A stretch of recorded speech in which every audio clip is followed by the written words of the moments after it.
boys and girls. My name's Quinn the Questioner. Join me here each week with my box of clues while we travel back in time and learn about God and the Bible.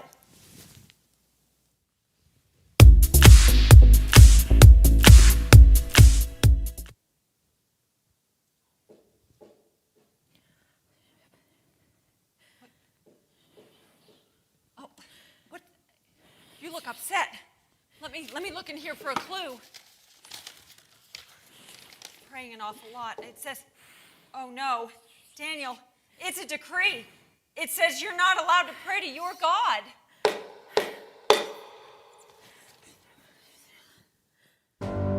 The Israelites were living in a foreign land, the kingdom of Babylon. Daniel, who was one of those Israelites, became an influential leader in King Darius's court. God gave him a very special ability to understand and interpret people's visions and dreams.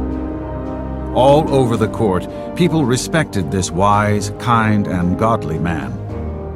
The king promoted Daniel to the position of governor over the whole kingdom. As Daniel rose in the ranks of the government, some men became jealous. Their envy burned so fierce that they devised a sinister plan to remove Daniel from his post. The jealous officials knew Daniel, an upright man with good character. They knew this was going to be a hard task to turn the king against him.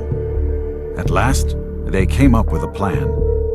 The king could sign an edict that declared that everyone had to worship only the king. If anyone failed to do so, they would be thrown into a den of vicious lions.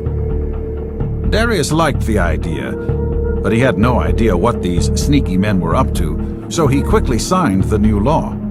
Daniel was his friend, and Darius would never do anything to purposely harm Daniel.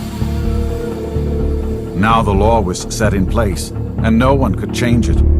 So the evil men slunk over to Daniel's home to spy on him. Since Daniel worshipped the one true God of Israel, he prayed multiple times a day. The jealous officials knew they could trap Daniel and report to the king of Daniel's disobedience. Their chance came. They gave news to the king, and the guards came and arrested Daniel. By law, Daniel was to be thrown into the lion's den. Helplessly, the king watched as Daniel was thrown to the lions. Quickly, the soldiers rolled a stone over the mouth of the den, and the stone was sealed with the king's official sign. Daniel found himself in a dark cave with huge lions all around, ready to rip him apart. But something happened. God closed the mouths of the lions. There, in the dark lion's den, Daniel was surrounded by God's saving power. The king was overjoyed the next morning when he discovered that Daniel's God miraculously kept him alive. Daniel was taken out of the lion's den and restored to his leadership position. The king then arrested the jealous officials and threw them, their wives, and children into the lion's den. Their evil plan backfired, and they paid with their own lives. Don't be afraid. Their mouths are shut. Gotta shut their mouths. All that praying you did must have really made a difference, huh? Well, it wasn't me, it was God. God shut the lions' mouths and protected me.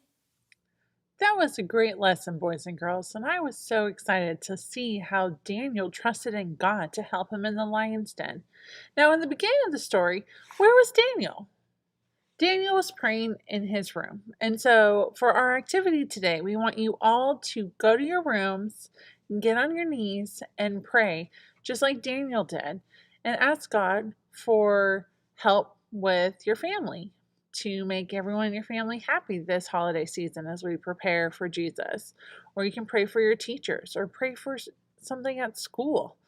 Anything you think of, pray to God about it and thank Him for all the blessings He has given you, such as your family and your friends. I hope you guys all enjoyed this lesson. That was another great lesson. Don't forget to join in next week and see where we travel to.